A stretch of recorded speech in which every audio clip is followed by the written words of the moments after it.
नमस्कार साथियों, कैसे हैं आप।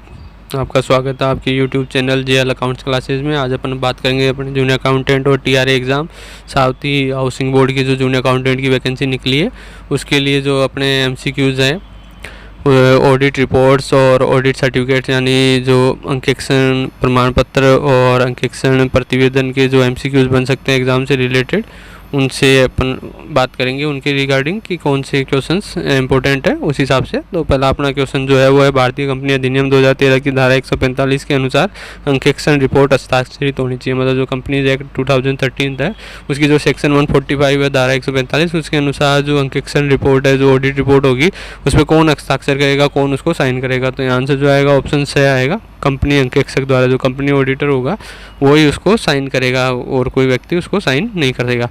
फिर क्वेश्चन सेकंड है, यदि अंकेक्षक सभी मुख्य 5 बातों से संतुष्ट है तो वह प्रस्तुत करेगा। मतलब जो ऑडिटर होगा वो जो सारी मेन जो 5 जो स्टेटमेंट है, बातें हैं, जो उनसे अगर वो सेटिस्फाई होता है, संतुष्ट होता है सारी चीज़ों 5 बातों से, उसको लगता है कि सारी चीज़ें सही है, तो वो जो रिपोर्ट प्रस्तुत करेगा, कौन सी रिपोर्ट देगा वो, तो यहाँ से जो आएगा ऑप्शन ए आएगा, अमर्यादित मतलब अनक्वालिफाइड रिपोर्ट देगा। मतलब स्वच्छ रिपोर्ट देगा वो कि कोई गलती नहीं है, कोई भी उसमें त्रुटि या गलतियाँ, और वो बिल्कुल सही है, उसमें कोई भी फ्रॉड नहीं है।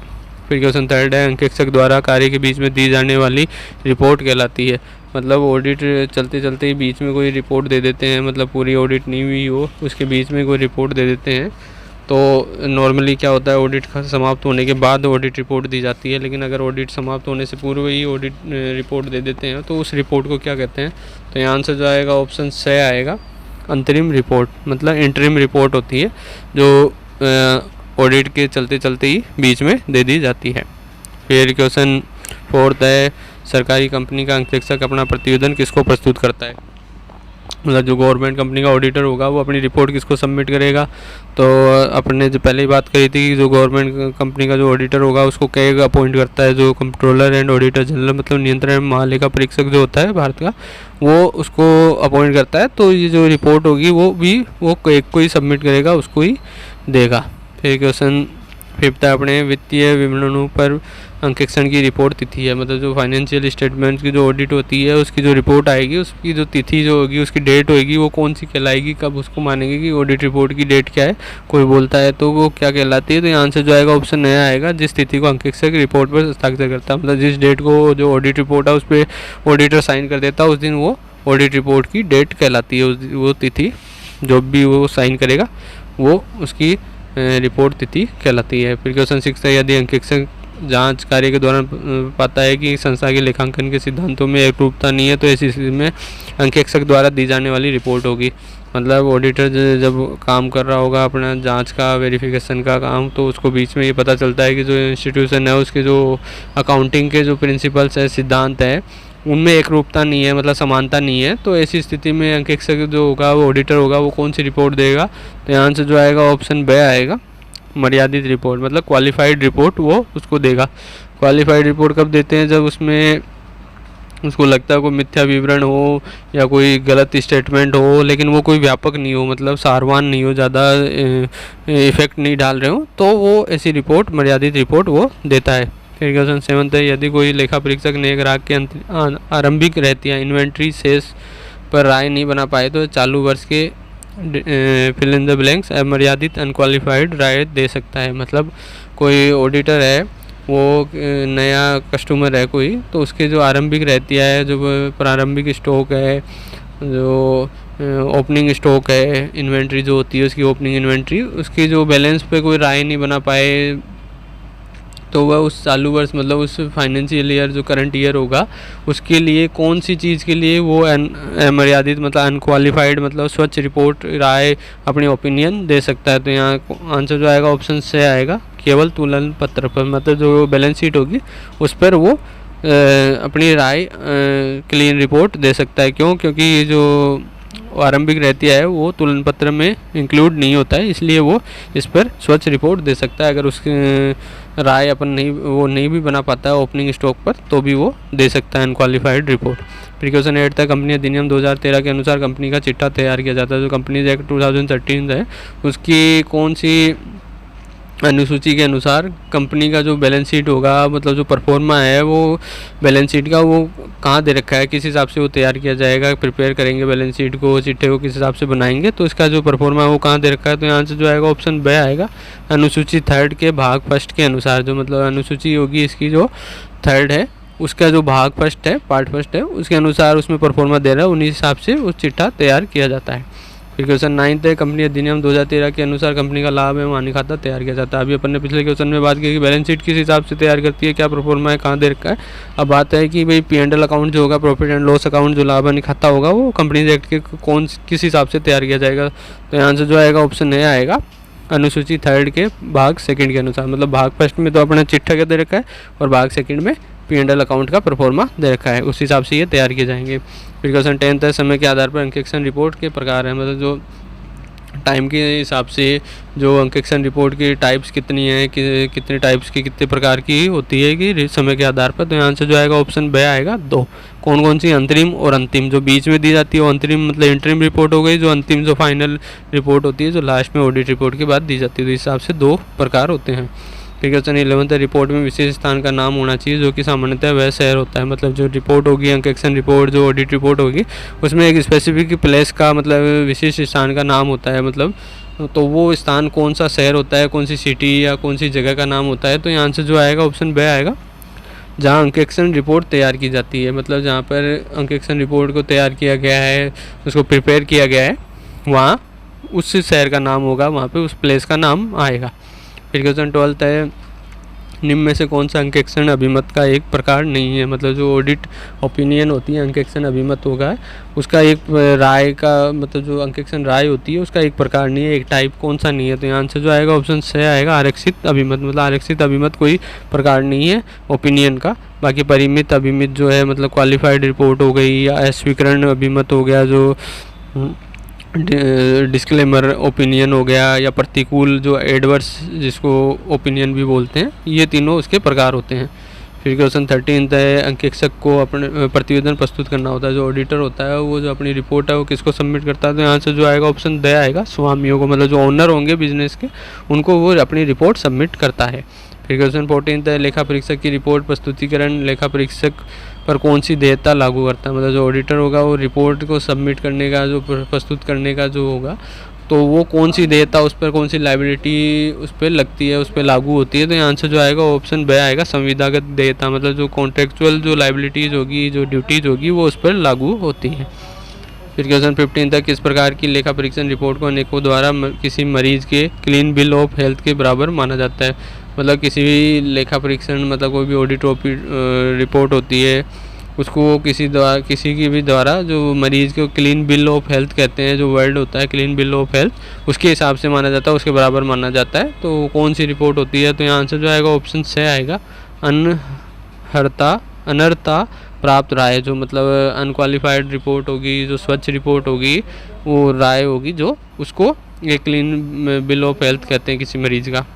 फिर क्वेश्चन 16 है, लेखा परीक्षक की रिपोर्ट जो ऑडिट रिपोर्ट होगी वो क्या होएगी, तो वो क्या करती है। तो जो ऑडिट रिपोर्ट है, तो यहाँ से जो आएगा ऑप्शन से आएगा, खातों के बारे में राय अभिव्यक्त करती है। मतलब जो अकाउंट्स होंगे किसी भी इंस्टीट्यूट के, उसके बारे में ओपिनियन देती है, राय कि भाई वो कि स्वच्छ है कि नहीं, तो ट्रू एंड फेयर जो उसकी प्रकट कर रहे हैं कि नहीं, और वो लेखा सिद्धांतों के हिसाब से है कि नहीं, उसमें कोई गलतियाँ फ्रॉड वगैरह तो है कि नहीं है। फिर क्वेश्चन 17 है, अंकेक्षक द्वारा वित्तीय विवरण अंकेक्षण के लिए जो कार्यपत्रों का निर्माण किया जाता है कहलाते हैं। मतलब जो ऑडिटर फाइनेंशियल स्टेटमेंट की जो ऑडिट के लिए जो वर्किंग पेपर्स का प्रिपेयर करता है, निर्माण करता है, उनको बनाता है, तो वो क्या कहलाते हैं। तो यहाँ से जो आएगा ऑप्शन से आएगा, अंकेक्षक द्वारा स्वामित्व। मतलब उनका जो ओनरशिप होगी, जो स्वामित्व होगा वो ऑडिटर के पास होता है, वो उसकी संपत्ति कहलाती है। फिर क्वेश्चन 18 है, जिस प्रतिवेदन में अंकेक्षक द्वारा किसी प्रकार की अनियमितता, त्रुटि, संदेह या शिकायत का उल्लेख नहीं किया जाता उसे कहते हैं। मतलब जो भी ऑडिट रिपोर्ट होगी उसमें ऑडिटर किसी भी प्रकार की कोई अनियमितता का, त्रुटि का, संदेह का या शिकायत का कोई उल्लेख नहीं करता। मतलब इनका कोई उसमें कहीं मेंशन नहीं होता है कि कोई इसमें गलतियाँ हुई है या शिकायत, कोई त्रुटियाँ वगैरह रह गई है, कोई एरर्स वगैरह, कोई डाउट वगैरह उसको नहीं लगते हैं। तो वो जो रिपोर्ट देगा वो कौन सी देगा, कौन सी उसमें, तो उस रिपोर्ट को क्या कहेंगे। तो आंसर जो आएगा ऑप्शन ब आएगा, स्वच्छ या अमर्यादित प्रतिवेदन, मतलब क्लीन या अनक्वालिफाइड रिपोर्ट वो देगा, प्रतिवेदन जो होगा वो उसको देगा। फिर क्वेश्चन 19 है, एक अंकेक्षक पर मर्यादित प्रतिवेदन देता है जब वह संतुष्ट नहीं होता, मतलब जो ऑडिटर होगा वो क्वालिफाइड रिपोर्ट कब देगा, जब वो सेटिस्फाइड नहीं होता, किसी चीज़ से सेटिस्फाइड नहीं होता, तब वो क्वालिफाइड रिपोर्ट देगा। तो आंसर जो आएगा ऑप्शन दे आएगा, उपयुक्त सभी से, मतलब सारी चीज़ों से अगर वो सेटिस्फाइड नहीं होता किसी भी चीज़ में इनमें से, तो वो क्वालिफाइड रिपोर्ट देगा। क्या क्या लेखा पुस्तक के सिद्धांतों के अनुरूप रखने से, मतलब जो बुक्स ऑफ अकाउंट्स है वो प्रिंसिपल्स के हिसाब से नहीं रखी गई है, विधान के अनुसार आवश्यक लेखों को रखने से, मतलब जो विधान जो लगते हैं, जो कॉन्स्टिट्यूशन है उस इंस्टीट्यूट का, जो उस हिसाब से अगर वो उसने आवश्यक लेखे नहीं रखे, अकाउंट्स नहीं रखे हैं जो नेसेसरी, और शाखाओं से अंकेक्षण प्रतिवेदन प्राप्त होने से, मतलब जो उसकी ब्रांचेज अगर कोई है इंस्टीट्यूट की, तो वहाँ से ऑडिट रिपोर्ट ब्रांच की अगर प्राप्त होने में उसको दिक्कत है, उससे वो संतुष्ट नहीं है, तो वो मर्यादित प्रतिवेदन देता है, क्वालिफाइड रिपोर्ट देता है। फिर क्वेश्चन 20 है, यदि अंकेक्षक अपने प्रतिवेदन में लिखता है कि हमारी राय एवं प्राप्त सूचनाओं एवं स्पष्टीकरणों के आधार पर चिट्ठा एवं लाभ हानि खाता कंपनी का सही एवं उचित आर्थिक स्थिति का सही एवं उचित चित्रण करता है, तो ऐसी प्रतिवेदन को कहा जाएगा। मतलब ऑडिट रिपोर्ट में अगर ऑडिटर ये कहता है कि उसकी जो ओपिनियन है और उसको जो इन्फॉर्मेशन और जो क्लैरिफिकेशंस मिले हैं, स्पष्टीकरण मिले हैं, उसके आधार पर बैलेंस शीट और P&L जो है वो कंपनी का ट्रू एंड फेयर जो है फाइनेंशियल कंडीशन बता रहा है, सही और उचित चित्रण करता है, तो ऐसे प्रतिवेदन को क्या कहेंगे, ऐसा रिपोर्ट को क्या कहेंगे जो रिपोर्ट देगा। तो आंसर जो आएगा ऑप्शन बी आएगा, स्वच्छ या अमर्यादित प्रतिवेदन, वही मतलब क्लीन या अनक्वालिफाइड रिपोर्ट वो उसको देगा।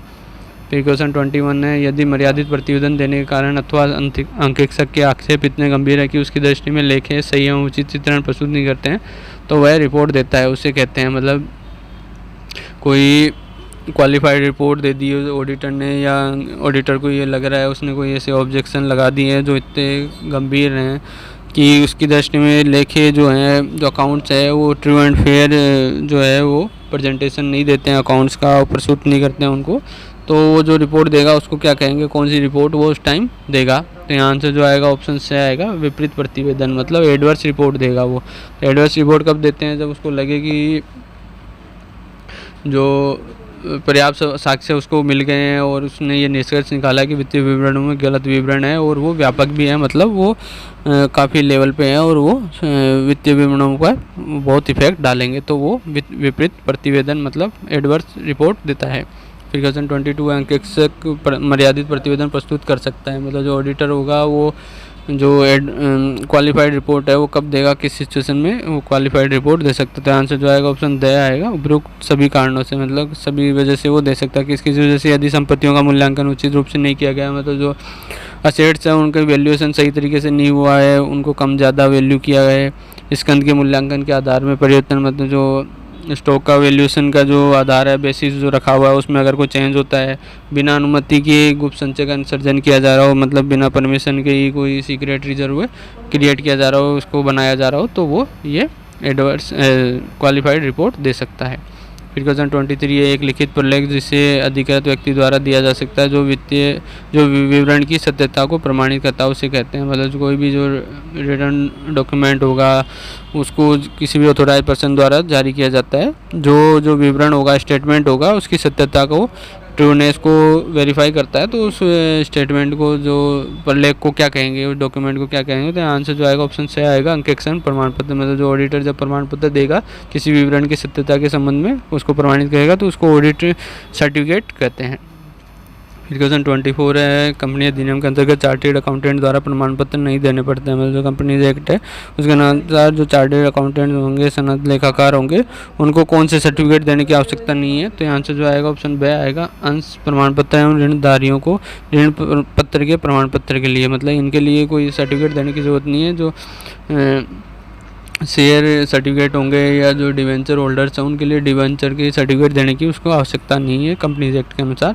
बाकी कंपनी के समापन एवं पत्रिकाओं के प्रसारण के लिए उसकी जिम्मेदारी है, या बोनस की गणना एवं पर विवरण के लिए, मतलब जो बोनस की कैलकुलेशन है, या जो प्रोस्पेक्टस है उसके लिए, या वैधानिक प्रतिवेदन के लिए जो स्टैट्यूटरी रिपोर्ट है उसके लिए उसकी प्रमाण पत्र देने की आवश्यकता है। बाकी अंश प्रमाण पत्र और ऋण पत्रधारियों को ऋण पत्र के प्रमाण पत्र के लिए ये आवश्यकता नहीं है। फिर क्वेश्चन 25 है, अंकेक्षण प्रमाण पत्र होता है, जो ऑडिट सर्टिफिकेट होएगा वो क्या होता है, उसकी क्या खासियत है। तो यहाँ आंसर जो आएगा ऑप्शन ए आएगा तथ्यात्मक एवं उद्देश्यपरक, मतलब वो तथ्यात्मक होता है, जो तथ्य होते हैं जो उसके हिसाब से ही होता है, उस पे बेस्ड रहता है वो, और साथ ही वो उद्देश्यपरक होता है, मतलब ऑब्जेक्ट उसका जो है वो उसी हिसाब से बनाया जाता है कि जो उसके ऑब्जेक्ट को पूरा करता हो। फिर क्वेश्चन 26 है, कंपनी के समापन के समय कौन सी घोषणा के साथ अंकेक्षण प्रमाण पत्र आवश्यक होता है। मतलब जब कंपनी का समापन होता है, उसका वाइंड अप होता है, उसको बंद कर रहे होते हैं कंपनी को, तो उस समय जो घोषणा होती है कंपनी की समापन की, तो उसके साथ अंकेक्षक का जो प्रमाण पत्र होगा, जो ऑडिट सर्टिफिकेट होगा, वो कौन सा सर्टिफिकेट भी उसके साथ लगाना होगा। तो यहाँ आंसर जो आएगा ऑप्शन से आएगा शोधन क्षमता, मतलब उसकी जो शोधन की क्षमता होगी वो कितनी अपने जो लाइबिलिटीज़ है उनका पेमेंट कर सकती है, उसके संबंध में वो उसकी कैपेबिलिटी जो होगी, सोल्वेंसी जो कैपेबिलिटी होगी, उसके बारे में वो प्रमाण पत्र देता है। फिर क्वेश्चन 27 है, एक अंकेक्षक प्रतिवेदन में बातें सम्मिलित करना आवश्यक है। मतलब जो एक अच्छा अंकेक्षण प्रतिवेदन होगा, एक गुड ऑडिट रिपोर्ट होगी, उसमें कौन कौन सी बातों को इंक्लूड करना आवश्यक है, ज़रूरी है। तो यहाँ से जो आएगा ऑप्शन द आएगा, उपयुक्त सभी मतलब सारी बातें उसमें इंक्लूड होनी चाहिए। क्या शीर्षक एवं ग्राहक का नाम, मतलब उसका एक ऑब्जेक्ट मतलब हेड होना चाहिए, एक हेड होना चाहिए, साथ ही ग्राहक का नाम मतलब जो क्लाइंट का नाम है वो उसमें आना चाहिए ऊपर। अंकेक्षिक वित्तीय विवरणों का नाम, मतलब जो ऑडिटेड फाइनेंशियल स्टेटमेंट है उनका नाम, कौन कौन से फाइनेंशियल स्टेटमेंट्स को उनने ऑडिट की है उनका नाम उसमें होना चाहिए। अंकेक्षण प्रतिवेदन की तिथि, मतलब उसमें डेट आनी चाहिए कि ऑडिट रिपोर्ट की क्या डेट है, कब उसने साइन किए हैं, तो ये सारी चीज़ें उसमें इंक्लूड होनी चाहिए। फिर क्वेश्चन 28 है, अंकेक्षण प्रतिवेदन को पढ़ा जाता है, मतलब जो ऑडिट रिपोर्ट होगी उसको कहाँ पढ़ेंगे, कौन सी सभा में उसको पढ़ते हैं, कहाँ पढ़ के सुनाते हैं। तो यहाँ से जो आएगा ऑप्शन आएगा कंपनी की साधारण सभा में, मतलब जो कंपनी की जनरल मीटिंग होगी शेयर होल्डर्स की, उसमें उसको पढ़ा जाता है, जो कंपनी का अंकेक्षण प्रतिवेदन होता है उसको। फिर क्वेश्चन 29 है, अंकेक्षण प्रतिवेदन अंकेक्षण का है, मतलब जो ऑडिट रिपोर्ट होगी वो ऑडिट का क्या कहलाती है। तो यहाँ से जो आएगा ऑप्शन से आएगा अंतिम उत्पाद, मतलब फाइनल प्रोडक्ट कहलाती है। अंतिम उत्पाद है वो, मतलब लास्ट जो प्रोसेस होती है वो है ये, मतलब जब सारा सब कुछ हो जाता है उसके बाद कंपनी ऑडिटर या जो भी ऑडिटर होता है वो अंकेक्षण प्रतिवेदन जारी करता है और ये प्रोसेस पूरी हो जाती है। फिर क्वेश्चन 30 है, एक अंकेक्षक को अंकेक्षण प्रतिवेदन में बातें लिखनी चाहिए, मतलब जो ऑडिटर होता है उसको ऑडिट रिपोर्ट में बातें जो होती है, जो बातें उसको शामिल करनी है, वो किस हिसाब से किसके अनुसार करनी चाहिए। तो यहाँ से जो आएगा ऑप्शन द आएगा, ए एवं ब दोनों के अनुसार, मतलब किस के हिसाब से, भारतीय कंपनी अधिनियम 2013 के अनुसार, मतलब कंपनीज एक्ट के अनुसार, और लेखा मानकों के अनुसार, मतलब जो अकाउंटिंग स्टैंडर्ड्स हैं उनके हिसाब से, उनकी जो मानक है उसमें जो प्रिंसिपल्स जो बातें लिख रखी है उनके हिसाब से उसको ये बातें इसमें शामिल करनी चाहिए अंकेक्षण प्रतिवेदन। फिर क्वेश्चन 31 है, एक आदर्श अंकेक्षण प्रतिवेदन का लक्षण नहीं है, मतलब जो एक आदर्श जो होगा, आइडियल जो अंकेक्षण प्रतिवेदन होता है, ऑडिट रिपोर्ट होता है, उसका क्या लक्षण नहीं है, क्या विशेषता नहीं है, क्या कैरेक्टरिस्टिक्स नहीं है मतलब उसकी। तो आंसर जो आएगा ऑप्शन ब आएगा, जटिल शब्द, मतलब उसमें जटिल शब्द नहीं होने चाहिए, मतलब ऐसे टिपिकल वर्ड नहीं डालें जिसका जल्दी से हर कोई मतलब नहीं समझ सके, सरल शब्दों में होना चाहिए, मतलब उद्देश्यपरक होना चाहिए, जो उद्देश्य जिस उद्देश्य के लिए अंकेक्षण करवाया गया वो उसी हिसाब से होना चाहिए, उसी ऑब्जेक्टिव के हिसाब से वो अंकेक्षण होना चाहिए, वो प्रतिवेदन भी उसका रिफ्लेक्शन होना चाहिए कि जिस वजह से वो करवाया गया, अंकेक्षण रिपोर्ट प्रतिवेदन जो जारी हुए उसमें उसका पूरा उद्देश्य पूरा होना चाहिए, संक्षिप्तता एवं सत्यता होनी चाहिए उसमें, मतलब वो प्रिसाइज होना चाहिए और ट्रू होना चाहिए, मतलब छोटे से कम शब्दों में उसको पूरा प्रतिवेदन लिखना चाहिए, ऐसा नहीं लंबा चौड़ा वो भाषण दे दे उसमें, और वो सत्यता प्रकट करना चाहिए, मतलब उसमें ट्रूनेस होनी चाहिए वित्तीय विवरणों की, और स्पष्टता एवं संशोधित क्रम होना चाहिए उसमें, मतलब जो स्पष्टता होनी चाहिए उसमें, क्लियरनेस होनी चाहिए, हर कोई देख के उसको समझ सके आराम से, और संशोधित क्रम होना चाहिए, मतलब इस हिसाब से क्रम उसका जो है वो सीक्वेंस में होना चाहिए ताकि आराम से कोई भी समझ सके। तो साथियों यहाँ पे अपने ऑडिट रिपोर्ट और ऑडिट सर्टिफिकेट के संबंध में जो एमसीक्यूज अपने एग्जाम के हिसाब से बन सकते हैं वो मैंने यहाँ करवा दिया। इस हिसाब से अपना ऑडिट का जो पूरा सिलेबस है वो यहाँ आज अपना समाप्त हो जाता है। अब नेक्स्ट वीडियो में मैं लेकर हाजिर होऊंगा और किसी सब्जेक्ट के एमसीक्यूज, तब तक प्लीज़ वेट कीजिएगा। उम्मीद करता हूँ वीडियो पसंद आई होगी। वीडियो पसंद आई हो तो लाइक अवश्य कीजिएगा और अपने फ्रेंड्स के साथ ज़्यादा से ज़्यादा शेयर कीजिएगा। साथ ही अपने यूट्यूब चैनल को आपने सब्सक्राइब नहीं किया तो प्लीज़ जल्दी से सब्सक्राइब कर लीजिएगा। जय हिंद, जय भारत।